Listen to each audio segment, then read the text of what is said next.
Bem, nesse slide, do A ao I, nós temos o processo de evolução de uma vossoroca, que é essa grande erosão formada aqui, certo?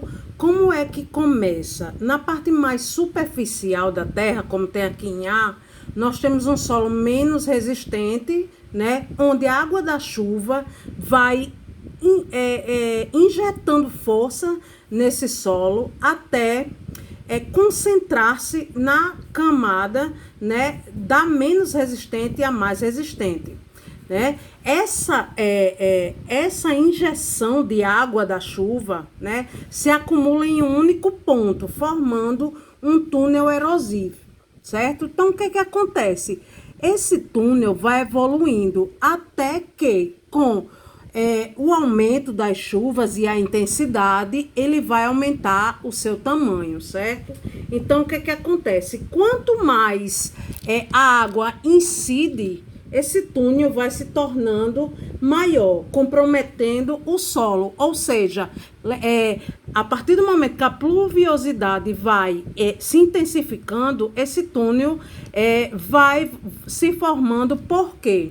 Porque vai havendo erosão e vai movimentando mais material dessa parte superior. Ou seja, aí em H, o solo acima do túnel começa a ceder, né? Nesse ponto H, o solo já começa a ceder, até chegar em I e formar realmente o local erodido. Ou seja, formar, após algum tempo, toda essa erosão provocada pelo intemperismo que está mostrada na figura, certo? Isso aí, além de mostrar o processo de evolução de uma vossoroca, que geralmente ocorre por ação das chuvas, também pode ser considerado como processo erosivo geral, mais genérico, tá? Vou dar o slide. Aqui, em relação à agricultura. Gente, em relação à agricultura, a maneira que a vegetação é descoberta dessas áreas de solo, a maneira como o sistema de drenagem e escoamento é operacionalizado, né?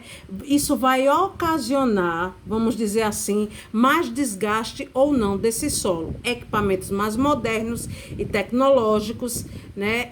Em relação à drenagem da quantidade de água adequada para esse solo e o escoamento, vai sim, em relação à agricultura, promover uma maior ou menor erosão. Ou seja, quanto mais a tecnologia estiver voltada para uma melhor drenagem, escoamento, né, e compactação desse solo, melhor e menos o processo erosivo vai desgastar essa região, tá certo? Então, assim, em relação às práticas agressivas, né, vai ocasionar na agricultura um processo erosivo também mais agressivo. Se esse processo de agricultura for realizado de modo mais sistemático, né, e metodológico, esse processo erosivo não vai ser tão desgastante. Para que minimize essa erosão, é fundamental um sistema de irrigação adequado, equipamentos com uma tecnologia boa, que leve a uma melhor compactação do solo e um sistema de irrigação adequado, de modo que o solo receba uma quantidade de água adequada, certo?